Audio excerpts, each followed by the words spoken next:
adab dan amalan keluar di jalan Allah, atau adab di dalam berdakwah. Dakwah adalah perintah Allah kepada orang-orang yang beriman untuk menyampaikan kebaikan, menyuruh manusia kepada kebaikan, dan mencegah manusia dari perbuatan mungkar yang disebut amar ma'ruf nahi mungkar. Menyuruh manusia kepada kebaikan dan mencegah manusia daripada perbuatan mungkar, perbuatan jahat. Jadi itulah inti di dalam dakwah. Ya, jadi dakwah itu intinya menyuruh agar orang berbuat baik dan menyuruh agar manusia, mencegah daripada manusia untuk berbuat jahat, memerintahkan yang baik, mencegah yang buruk. Itulah inti dakwah.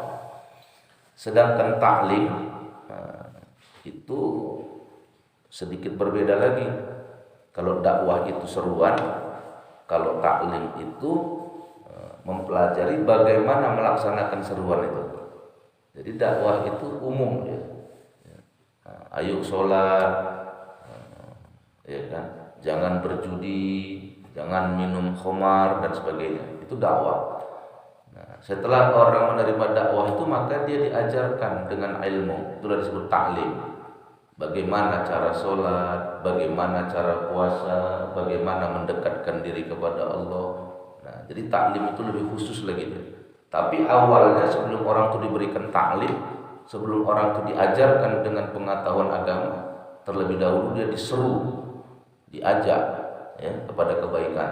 Nah, itulah dakwah. Jadi di situ sedikit perbedaan antara dakwah dengan taklim. Tapi itu satu napas, satu jiwa juga. Ya, kalau sudah diadakan dakwah, maka dilanjutkan dengan taklim. Jadi dakwah itu awalnya, maka dilanjutkan dia dengan taklim untuk mencapai kepada insan kamil, insan yang mulia. Nah, baik, dari beberapa hadis yang kita sudah bacakan tadi, diantaranya dari Khuraim bin Fatih radhiyallahu anhu, ia berkata, Rasulullah sallallahu alaihi wasallam bersabda, barang siapa membelanjakan harta di jalan Allah akan dicatat baginya pahala 700 kali lipat. Ya. Jadi kalau orang membelanjakan hartanya di jalan Allah, ya, kata Rasulullah, kalau orang membelanjakan hartanya di jalan Allah, membelanjakan harta di jalan Allah itu apa? Zakat, infak, sedekah, wakaf, itu termasuk menafkahkan harta di jalan Allah. Ini Allah ganti 700 kali.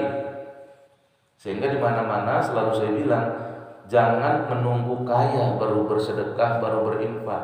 Tetapi berinfak dan bersedekahlah untuk menjadi kaya. Karena kita belum tentu kaya. Jadi kalau kita menunggu kaya baru bersedekah, menunggu kaya baru berinfak, dikhawatirkan nanti kita kalau tidak kaya sampai mati tidak kaya, berarti nggak bersedekah, nggak berinfak. Tetapi dijadikan filosofis dalam hidup kita. Mari, ayo kita bersedekah, berinfak untuk menjadi kaya. Jadi pada prinsipnya sebenarnya infak dan sedekah itu untuk menjadikan orang kaya. Karena kata Allah dibayar, kata Nabi di hadis ini dibayar 700 kali. Dan senada juga dengan Allah dalam surat Al-Baqarah ayat 261. Mathalul ladzina yunfikuna amwalahum fi sabilillahi kamathali habbatin ambatat sab'a sanabil fi kulli sumbulatin mi'atu habbah wallahu yudha'ifu liman yasha wallahu wasi'un alim.